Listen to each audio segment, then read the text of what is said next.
Welcome to the Slop Farm. Enjoy the video.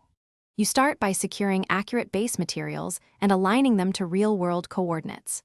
First, enable satellite and terrain layers, then import your GeoJSON or KML so features snap to the map. Once done, set projection to Web Mercator and define origin and scale.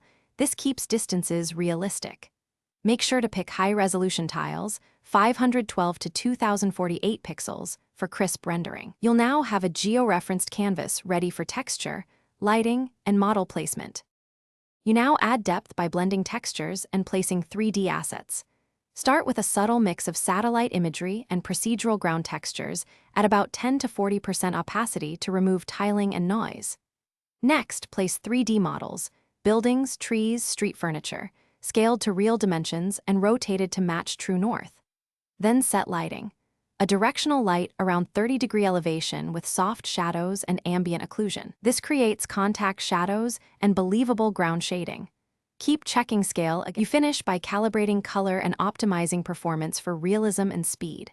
Adjust white balance, contrast, and saturation to match on-site photos or reference maps. Once done, bake lighting and ambient occlusion if possible.